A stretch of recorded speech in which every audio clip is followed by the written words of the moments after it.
Focus. There you go. All right, so they tell you this. For a $520,000 house, you pay $7,280 in tax. And then they say, all right, what if you have a $650,000? Yeah. Who's? What would the tax be?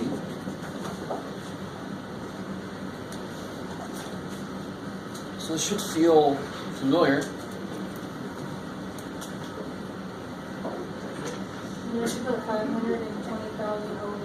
Yeah, you can set up a proportion, exactly. The rate's the same, so the ratio is the same. So, yeah, it doesn't matter which way you do it. So if I do $520,000 house for $7,280 tax, that would equal what would I do over here? Careful. House tax. House tax. Beautiful. All right. Well, some of you guys might be thinking, why didn't you just do this? Well, you should do that. If you set up house over tax, this one better be house. If you set up tax over house, this one better be tax over house, or else there's no reason they should be equal. They're equal because they're the same units, they're the same ratios. Yes? So it doesn't matter as long as there's... Totally doesn't matter. I love it. And it should make sense mathematically. Isn't 1/2 equal to 2 over 4? Isn't that right? Well, 2 over 1 equals 4 over 2, don't it? All right. There you go. So as long as you do the same thing to both sides, in this case, reciprocate both sides, then the equation stays the same. So you could have set it up the other way around. You'll, of course, get the same answer because you'll be crossing to the same numbers.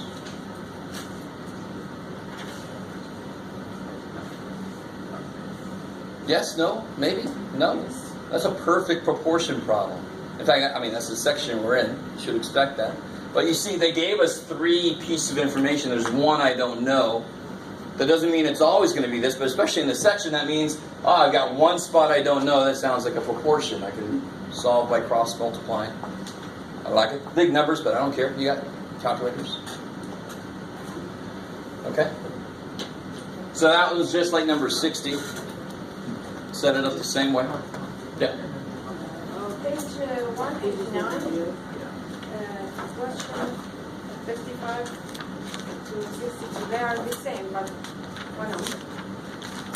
55? Yeah. Oh. Oh.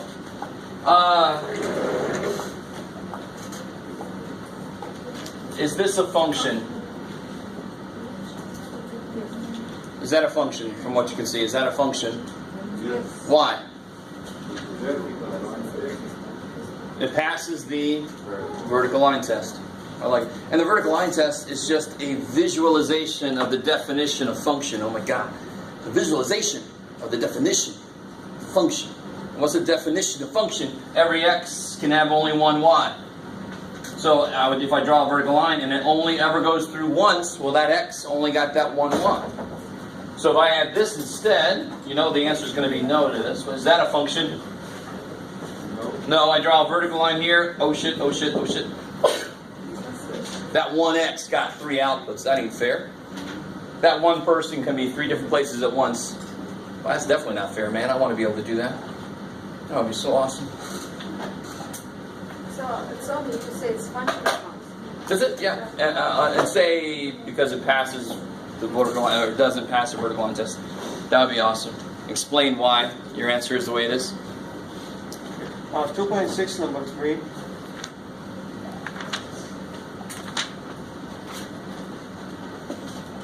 Oh, okay.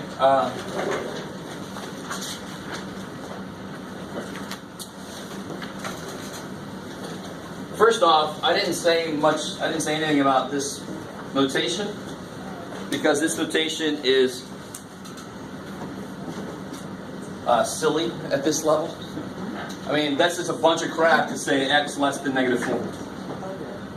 This set builder notation, guys, set builder notation is good when it's very weird to describe what numbers you want. So I want all the numbers such that the number is less than -4. I could just write x less than -4. I could just write that. If I wanted all the numbers such that they start with the letter F and they are even, okay, I can write it like this then. There's no mathematical way to write that, so I can do this set builder notation. So I'm not a big fan of set builder notation at this level. There's no freaking reason for it. But that's what it means. Just take this part. That's what it means. How do I graph this?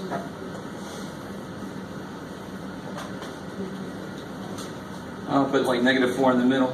So what's this? -5. What's going to go on the -4? Open circle. And shade. Down. Can I do the left too? I like it. Yeah, I was confused about this like bar thing between the X. Yeah, this bar means such that every freaking book loves set builder notation, and it's complete bullshit. I'm sorry. At this level it is. Later it's remarkably useful.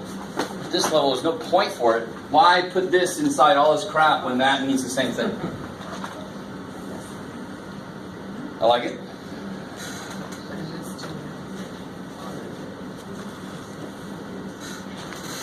All right. Anything else? Yeah. Wait. Page 109.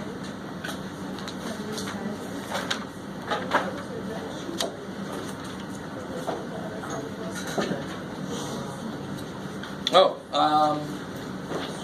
so it says here's an expression, and use x equal to. But I how to make it true. Number 10, right? Yeah. Okay. So, say again. How to? Says that the statement is false, make the necessary change to produce a true. Wait, no. You're looking at the wrong. I see. You're looking at the wrong problem. So it's always the exercises, right? Yeah. I don't do the concept vocabulary check. Yeah. I'm not big on that. Cool. But real quick. What do you get when you, so I plug a 3 in because a few people did this one wrong. What is this? No. It's -9. Because if I square 3 I get 9, and then multiply it by negative I get -9. This is 9. Because here I'm squaring the negative also. Here I'm squaring the 3 with a negative in front. And of course you get nothing left. I like it. So again, students are like, oh, you keep saying when you square a number it comes out positive. That came out negative. No, it didn't. 3 squared is 9. It came out positive. And then there's a negative sign in front of it. What can I do about that? I can't do anything about that. All right. Anything else from homework stuff? Who did I? Yeah. Page 165, number 55. Number which one? Sorry. 55. 55. Page 165. Oh yeah. So remember, inequalities, the solving of them is exactly the same as equations, with that one little thing about if you divide or multiply by negative. But everything else is the same. So if I have fractions, this is the one, right? X over 4? Yeah.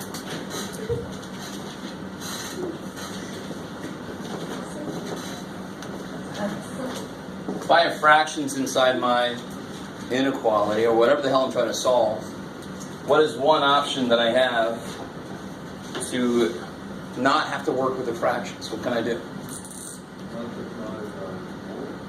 Yeah, I can get everybody to have the same denominator and then multiply by that. We've done that with equations, right?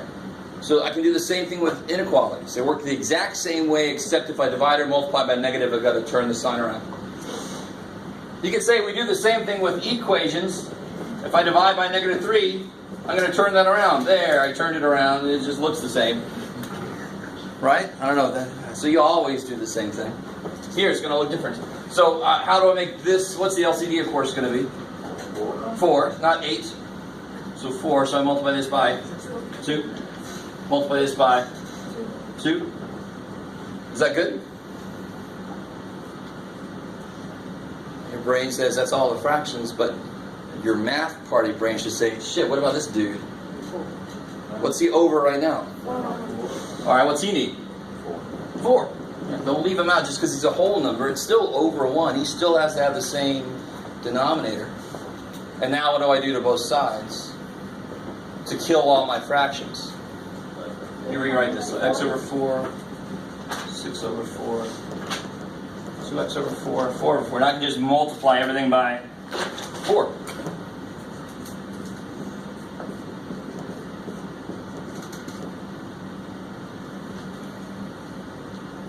And then all the 4s cancel. Bam, bam, bam, bam, bam, bam, bam, bam. Now be careful. What would you tell the person that wrote this? What's wrong with that? What would you just say to them very quickly?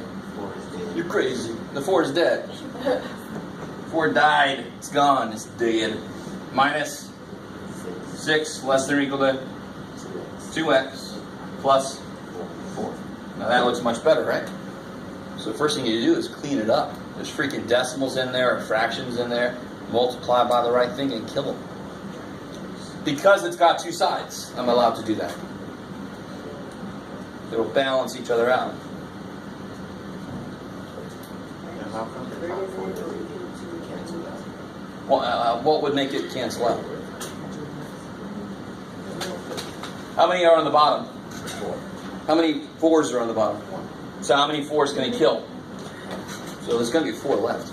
You can either say that 4 is left or that 4 is left, but they both look the same. They both look like 4, yeah. I like it. Alright, maybe. Anything else from homework stuff? Yeah. Page 189. Question about 21. Oh. Okay.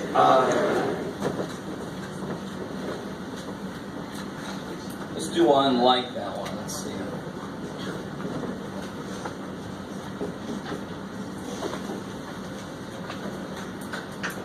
I don't care what function they give me. As long as the stuff in it are operations that I understand, I can make a table of values, a table of points, plot them, and connect them. We're not going to go beyond like cubes. I think that's the highest we went in the homework. And I think they have an example. Yeah, well, sort of. They have an example of a parabola, of a square. But squares always look like this or this, and cubes look like this or this. They look like a parabola that had part of it fall out.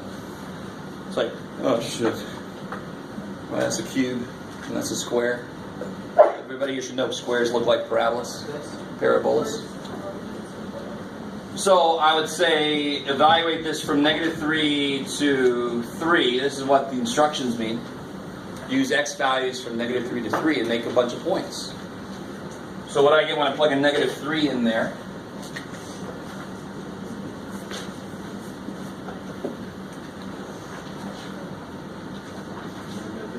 What's -3 squared? 9. So 4 minus 9. -5. What if I put a -2 in there? What's -2 squared? 4. 4 minus 4 is 0. What if I put a -1 in there? What's -1 squared? 1. So 4 minus 1 is 3. Well, put a 0 in there. What's 0 squared? 0. 4 minus 0 is 4. Now notice something. You don't have to notice this, but if I put a 1 in, aren't I going to get the same answer as when I put a -1 in? Because 1 squared is 1. -1 squared is 1. I'm going to get 4 minus 1 for either one of them. So if you put a 1 in, 4 minus 1 squared is 4 minus 1 is 3. So what am I going to get for this guy? The same thing I got for that guy. Because when I square 2, I still get 4. 4 minus 4 is still 0. And when I square 3, I still get 9. And 4 minus 9 is still -5. And that's why a parabola looks the way it does. And this one is going to actually open down because this piece is negative.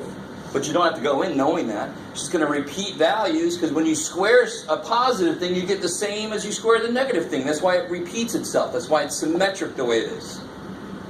But in the question they asked that we have to plug x. Yeah. That's not 3 to 3. So Negative I 3? don't understand. Right here. The same exact thing. You just use the function they gave you. I plugged from negative 3 to 3. They didn't say negative. It's 3 to 3. Positive 3 to 3. No, it isn't. It's negative 3 to 3. Oh, really? Yep. Maybe, Otherwise, it would be maybe- you're plotting 1 point and saying that was good. Trust me, I'm looking at it right now. It says Yeah, negative. maybe it's no. Yeah. Because So you do it just like this. Okay. Now, if I plotted this stuff, so at negative 3, where do I go? To negative 5. So at negative 3, it's negative 5. Negative 2, it's 0. Negative 1, it's 3. 0, it's 4. 1, it's 3. 2, it's 0. And 3, it's negative 5. So there's that the U shape. Make the points big, everything's fine. So you do have to know roughly what the function looks like. So squares are going to look like these U's, up or down. Cubes are going to look like a parabola where half of it fell out. Had a rough night. Or a good night. I don't know. I don't judge what these things are doing on their own time. All right, cool. I like it. Yes? What about like 33 on the same page? Oh, so again, if I give you a function, whatever this thing is doing, so that one's not too evil, x minus whatever, and I say, what is f of 2? How do you do that? But Yeah, f of x is x minus 10, so f of 2 is 2 minus 10. You just substitute. So this notation is telling me what x is. If x is 2, what's this? Okay, plug a 2 in. So that notation means substitution. What does f do to x? It takes 10 away from it. So what's f do to 2? Well, 2 is a specific value of x. It's going to do the same thing. It does that for everybody. It takes 10 away from anything. So you get negative 8. I know that I did a different one. Yeah. Well, you do the same thing for the one they gave you. Right? Part A says what's f of 8? You plug an 8 in. 8 minus 4. You got the answer. Do you see that? No? I still don't see it. So on 33 it says f of x is x minus 4.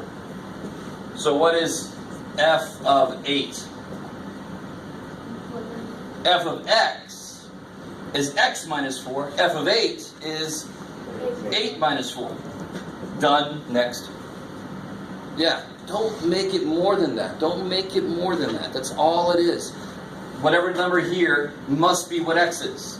So then how do I write this side? I replace all the x's with what it tells me it is. So it is just substitution. That's all it is. Well, on this level.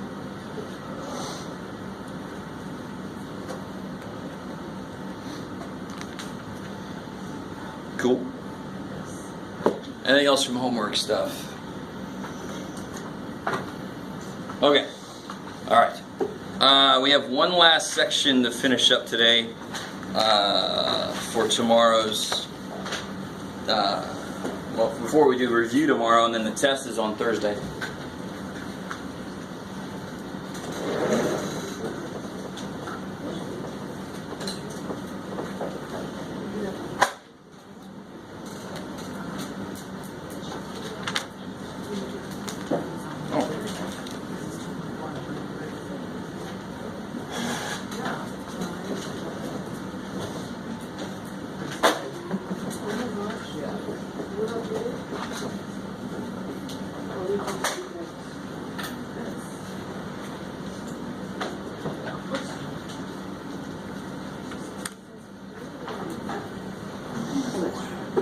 So I'm going to do this a little out of order from the way the book does things, just because I want to start with the idea of slope and then work our way from there.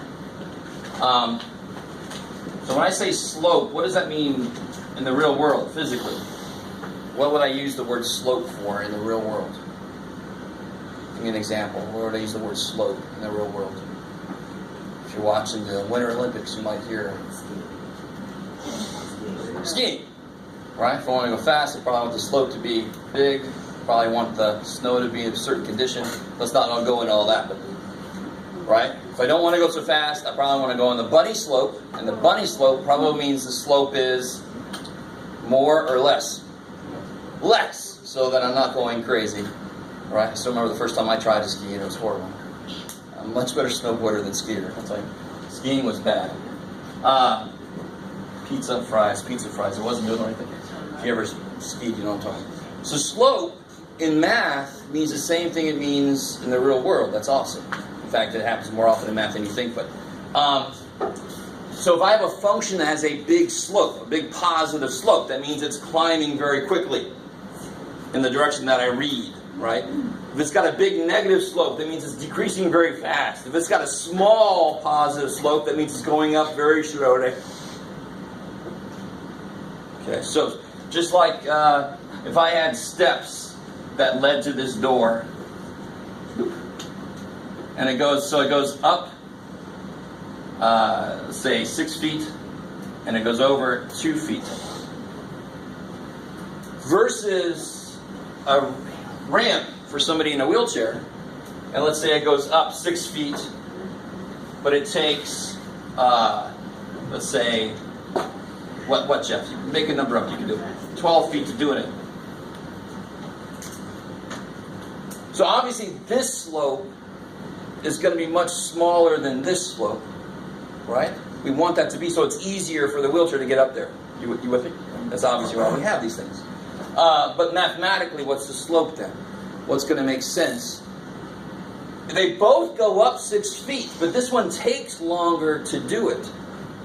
So slope should mean, if I don't go up at all, if I got flat, this should be zero slope. This should be zero, zero slope. My civil engineers maybe is like, well, not really, it should be zero. I'm going to bring in the bubble thing. Right, so as I move, am I gaining or losing any height? No. So to make it zero, it should be zero gain in height for stepping however many steps I do.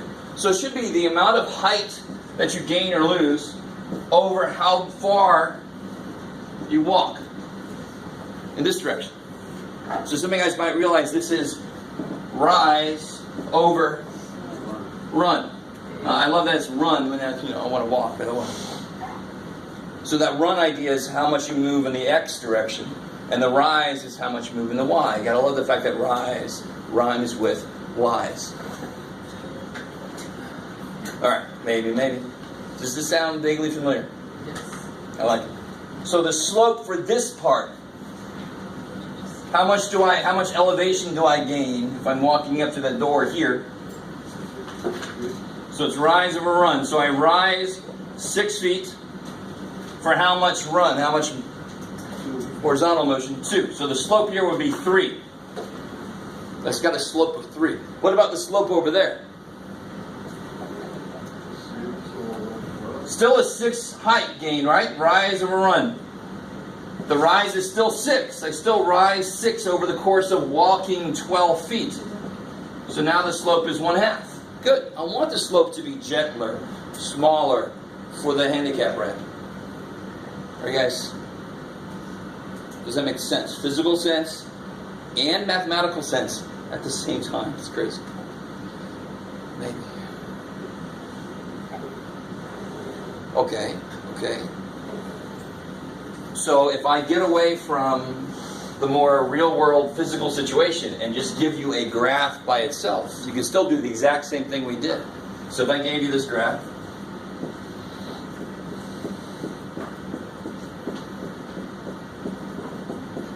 and I said, what's the slope from, you can do it, this point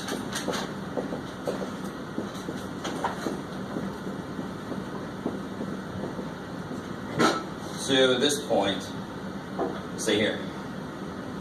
That's good. Whoa.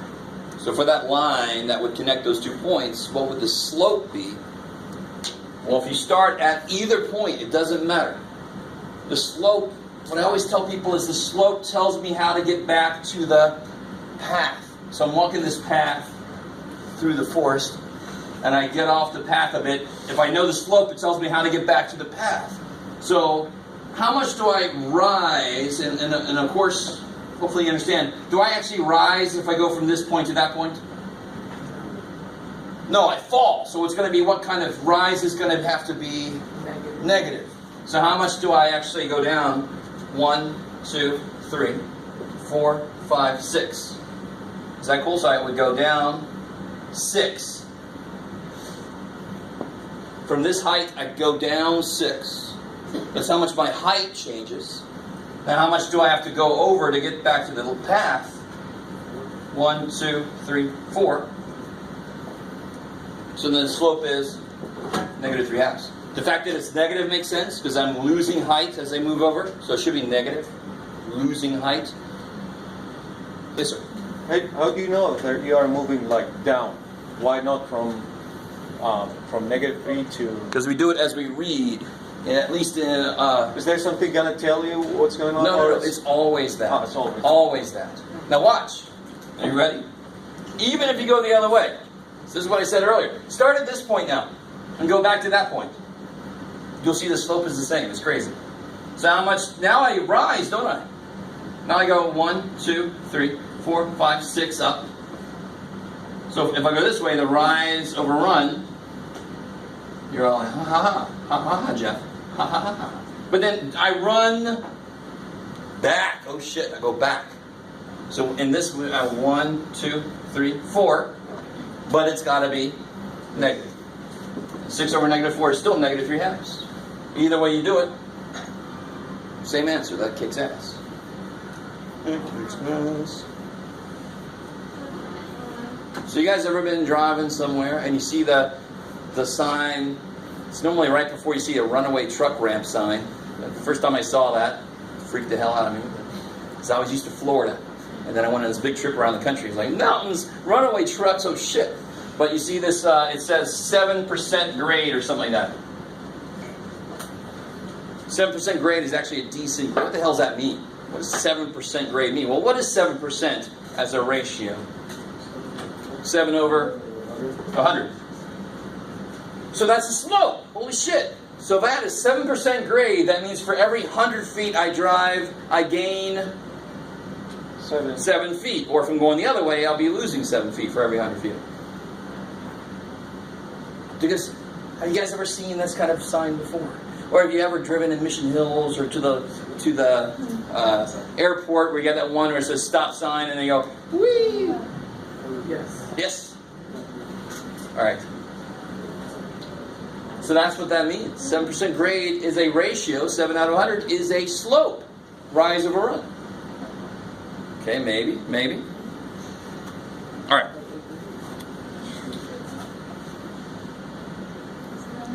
So now, I want to talk about what will we do if they don't give me a graph, but they just give me the points. So what point is this here? This looks like the point. What point is this? -3, 3. And what point is this one? 1, -3. I like it. So if I go up or down, that's a change in what? Which variable is changing? Right here, x is -3 and y is 3. If I go down here, what has changed? Did the x change? No, The y changed. If I go up or down, the y is going to change, of course, because that's the axis that goes up and down. So, another way to write... Oops, shit. Rise over run is change in y, change in y's over change in x. And again, y's rise. You gotta love that. So the y's go on the top because they rhyme with rise. It's crazy. So if I know how much the y's change, that's obviously how much I fell or rose. If I know how much the x's change, is how much I ran forward or backward. So how much did the y's change from this point to this point? Okay, so the final one was negative 3, right? Minus where it started, 3. And it was 3 and it became negative 3. So how much did it change by? Negative 6. So that's what I'm going to get when I do negative 3 minus 3. Minus is how I figure out how much something is different from something else. And how much of the x's change? It ends up at 1 and it started at what? Where the x starts. Ends up at 1 and it started at negative 3. So if I do this, I get negative 6. And what's 1 minus negative 3? 1 plus 3 is 4. I get the same thing we got earlier, negative 3 over 2.